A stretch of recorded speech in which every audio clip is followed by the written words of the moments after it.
Terima kasih pemirsa, Anda masih bersama kami dalam episode One on One kali ini. Kita kawal sama-sama untuk anak-anak Indonesia yang bisa lebih sehat, terutama mereka yang saat ini sedang berproses atau terlibat dalam proses hukum tentunya. Karena lagi-lagi karena masih anak-anak, tapi tidak terlepas dari pertanggungjawaban dan juga hak serta kewajiban mereka ketika mereka berada dalam pusaran proses hukum.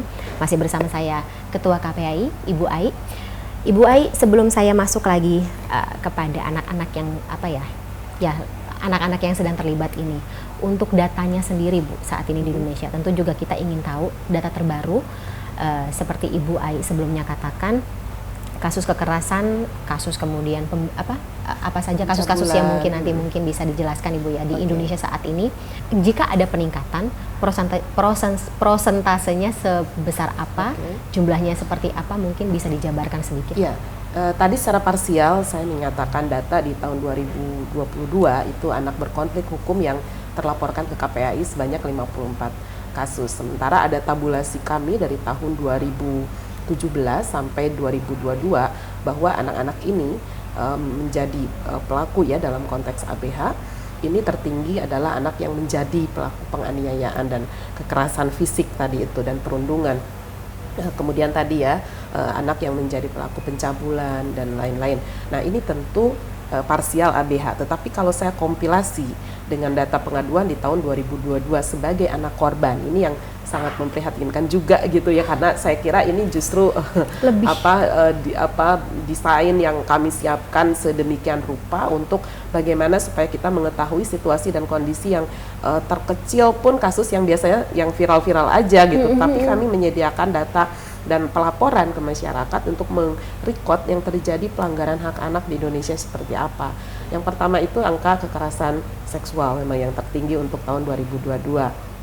Dan kemudian angka korban kekerasan fisik ya yang saat ini sedang secara parsial kita bicarakan. Nah, berikutnya adalah anak yang menjadi korban atas konflik keluarga, dan itu masuk dalam pengasuhan dan keluarga alternatif.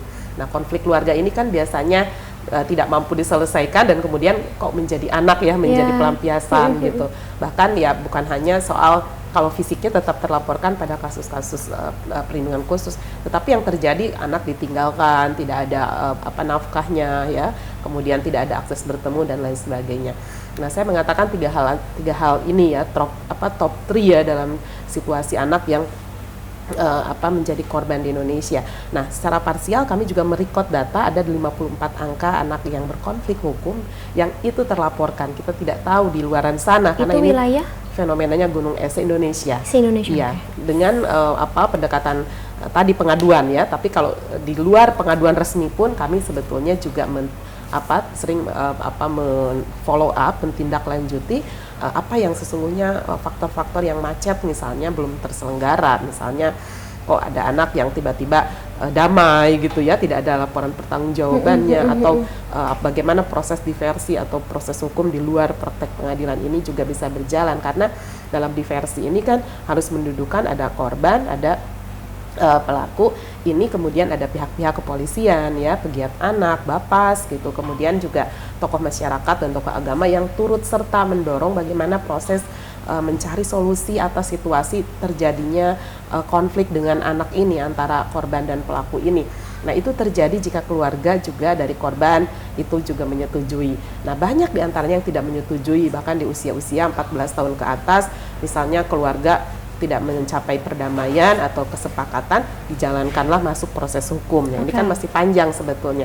Nah, jadi pantauan KPAI tentu di ranah itu semua ya, menghendaki kita semua bisa terhindar, bisa terjauhkan gitu ya, tercegah dari anak-anak yang masuk dalam pusaran konflik atau berhadapan dengan hukum, karena di sini korban yang tentu saja angkanya juga sangat tinggi ya. Saya kira kalau tadi anak pelaku itu 54 ya yang terlaporkan, anak korban kejahatan seksual itu mencapai 853 kasus. Jauh sekali. Dan ini kasus ya, bukan orang korbannya, bukan, tapi kasusnya. Dalam satu kasus kan kita bisa lihat korbannya aja bisa puluhan gitu ya yang terjadi. Nah, Saya kira kembali lagi mandat besar perlindungan anak adalah memastikan bagaimana pencegahan, penanganan, pemulihan, reintegrasi anak kembali dengan keluarga, partisipasi anak kembali dalam kehidupan sosialnya secara wajar. Ini yang kami pantau, ini yang kami monitoring, sehingga pada landasan filosofis anak dapat hidup tumbuh berkembang ya, bermartabat sesuai dengan haknya, juga terhindar dari kekerasan dan diskriminasi, itu bisa terselenggara. Nah, di ranah ini sebetulnya kita semua sedang bekerja.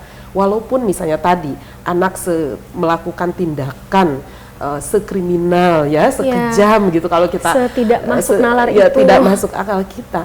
Sesungguhnya mari anak ini harus kita pastikan tetap dia nanti ke depannya itu bisa kembali hidup tumbuh dan berkembang dan memiliki partisipasi, menikmati pembelajaran, pendidikan, pembinaan untuk kehidupannya dia nanti di masa yang akan datang. Nah, sebenarnya ini kan yang harus menjadi landasan-landasan kita dalam menghadapi situasi ini. Dan memang jauh di naluri kita ya, di dalam perspektif perlindungan anak, sebetulnya ketika anak masuk dalam ruang lingkup hukum ini memang luar biasa harapan kita itu kok bisa gitu anak ini, karena tadi kan sebenarnya aspek pencegahannya itu di lingkungan keluarganya, di pendidikan, di sekolahnya. Nah, ini kita semua saya kira harus bekerja keras ya, karena begitu anak masuk dalam situasi yang tidak normal lah tanda petik ya, karena ada proses hukum, dia akan berkutat dengan nanti pengadilan dan lain sebagainya gitu ya. Ketika anak-anak yang berkonflik ini ada sebagian yang sudah masuk ke ranah sana, ini yang harus kita pastikan juga fisik psikologis tadi gitu, karena jiwa dan mereka itu kan sebetulnya di ruang bermain, di ruang belajar, di ruang kehangatan keluarga, tidak berada di situ gitu.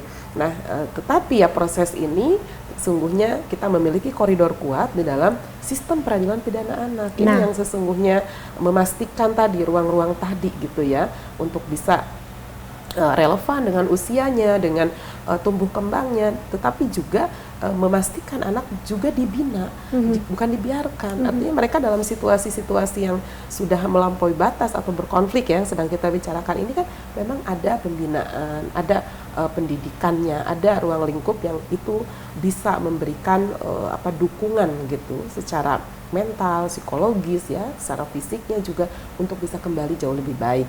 Jadi inilah bingkai kita dalam memaknai anak berkonflik hukum, sekaligus ya data-data di kami dan juga langkah-langkah apa, kan tentu bagian panjang inilah gitu yang harus publik juga berikan kesempatan, dan terima kasih supportnya juga kepada KPAI untuk bisa melangkah secara proporsional dalam koridor hukum, dan kita memastikan ya kepada publik, kepada masyarakat bahwa apa yang sudah kita dapatkan dari hasil pengawasan ini justru menjadi konsumsi di masyarakat secara sehat gitu, bukan hanya melihat secara parsial gitu ya, ada hal-hal yang hanya melindungi si A saja gitu, atau secara reaksioner hanya berpikir bagaimana yang viral-viral saja yang viral saja. Tentu tidak, kami sangat terbuka, dan nanti data-data pengawasan di kami juga akan menjawab sejauh mana kita melakukan langkah pengawasan tersebut. Ibu Ai tadi bicara mengenai sistem peradilan pidana untuk anak. Ini yang ingin saya gali juga gitu. Untuk yang berlaku di Indonesia saat ini, Bu, peradilannya memang tertutup ya. Kemudian juga proses hukumnya sendiri tertutup kan. Hanya orang-orang tertentu saja yang bisa masuk. Tapi kira-kira menurut Ibu apakah sudah ideal? Dan apa yang jika tidak, tentunya kalau misalnya masalah ideal itu kan standarisasinya juga akan ada atau subjektivitas tersendiri ya Bu ya.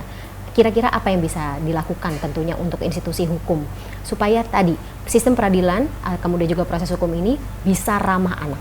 Ya, ini menjadi bagian pengawasan kami pastinya ya. Kalau bicara konteks misalnya APH dulu, aparat penegak hukum, itu memang ketika anak berkonflik hukum ya ditangani oleh mereka yang memiliki perspektif perlindungan anak, yang memiliki rekam jejak, dia mengerti tentang konvensi hak anak dan memiliki perspektif terhadap perlindungan anak. Jadi kepolisian juga dilatih keras untuk mengetahui sistem peradilan pidana anak ini. Jadi kita tidak mau melihat lagi bagaimana misalnya BAP anak di waktu yang tidak ramah anak, Yeah. kemudian ada yang mungkin masih dengan kalimat-kalimat ya verbal yang mengganggu psikologis anak, Diksinya misalnya berbeda ya. hal seperti itu gitu. Dan ini pada sebagian di kepolisian saya kira sudah menanamkan itu dari segi SDM, belum lagi sarana prasarana, tidak boleh dia dicampur dengan orang dewasa, terus punya unit sendiri dan di unit Renata misalnya ya, dan itu jelas gitu bagaimana fasilitasnya juga mendukung untuk anak bisa memberikan keterangan.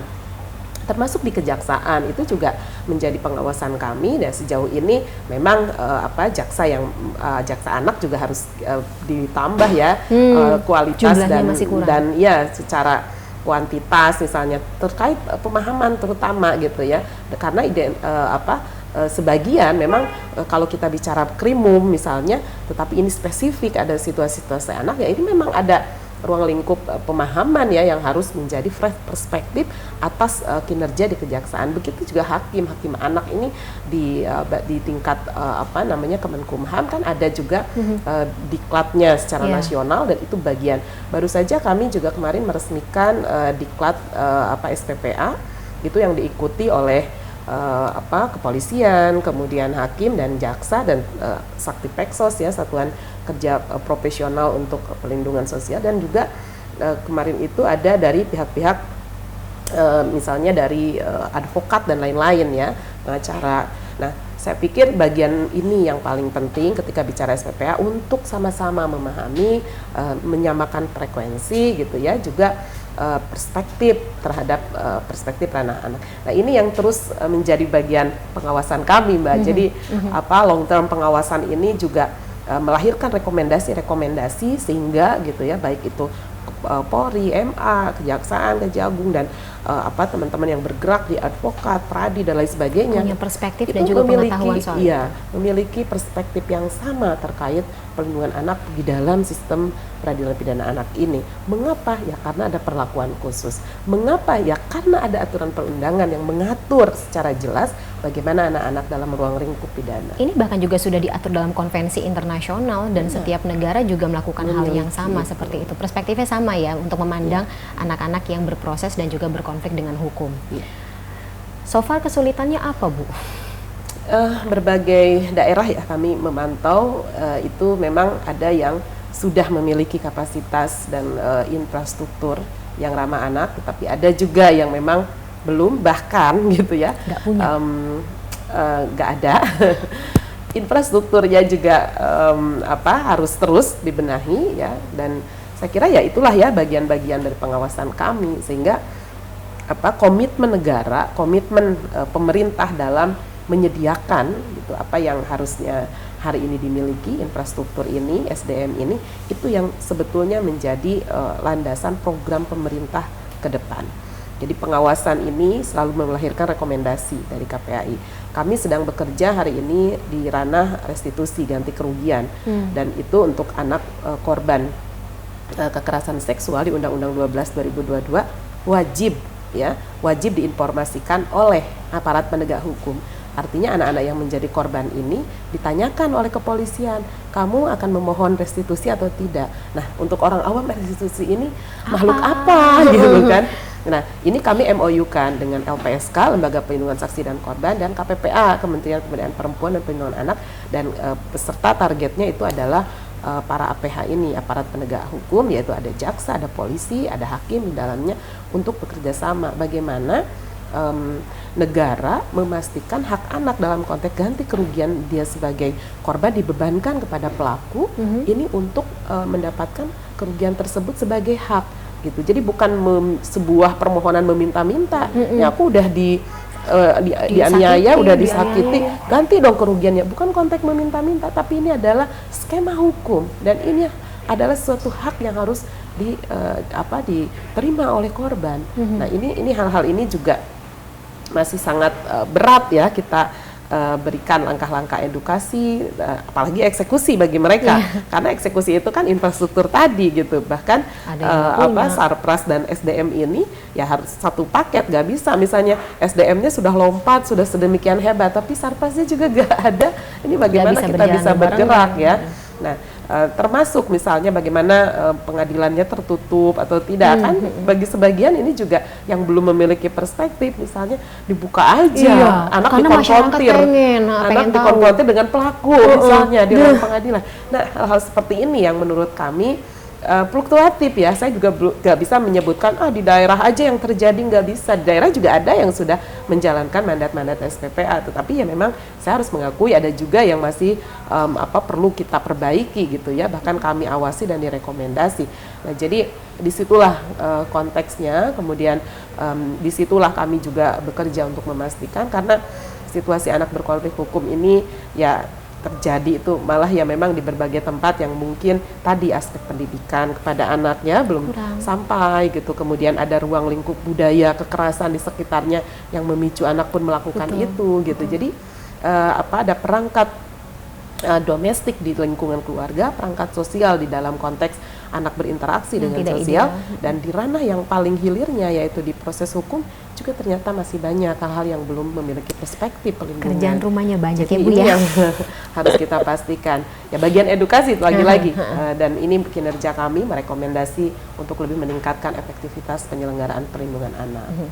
Terakhir kalau begitu Bu Mariati, Bu Ai, mengenai edukasi, tentunya juga kami sebagai awak media juga punya tanggung jawab gitu untuk melaksanakan edukasi tersebut, eksekusi SPPA tersebut, kemudian juga masyarakat nanti bisa terliterasi dengan lebih baik gitu, bagaimana pentingnya kita untuk melindungi hak-hak anak ini, walaupun termasuk mereka yang juga berproses begitu dengan hukum. Apa yang harus atau bisa kita lakukan?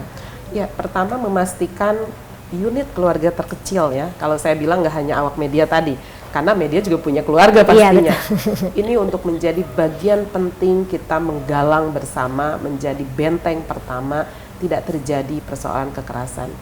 Karena mereka yang mudah tersulut kekerasan memang biasanya dibesarkan dalam lingkungan yang tidak sehat. Bukan hanya soal asupan gizi, makanan bagus atau sehat, tetapi asupan yang dimaksud bisa jadi mereka tiap hari hanya berkutat dengan emosi, bentakan, pelototan gitu ya, beragam caci maki, umpatan, mungkin marahnya sih ke media sosial, anak di samping, nah mendengar sesuatu yang wajar-wajar, ternyata ngomong kasar, menghujat di omongan orang tua, membaca sesuatu dianggap benar. Ini yang harus kita pastikan, bahwa ruang lingkup anti kekerasan harus berada di ruang yang paling private gitu ya, di keluarga kita. Yang kedua tentu di dalam pendidikan.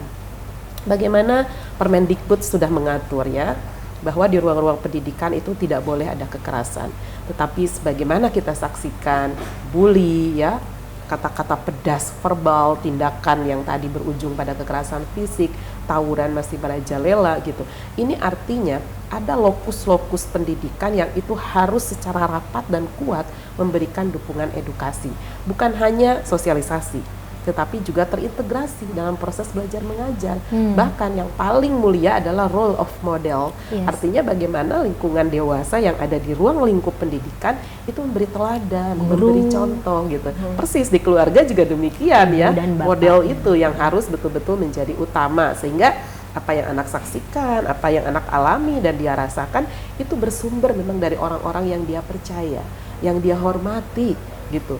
Bukan justru sebaliknya, relasi kuasa ini merusak anak, membuat konsepsi atas kekerasan itu ya karena orang yang dia percaya aja melakukan tindakan kekerasan. Why can't we gitu kan? Iya, maka ini yang seringkali menjadi otokritik gitu ya. Bahkan hukum juga tidak kebal, siapapun yang melakukan kekerasan, baik orang tuanya atau gurunya atau siapapun, yang itu bisa saja diproses secara hukum. Nah, berikutnya perangkat yang lebih luas yaitu masyarakat.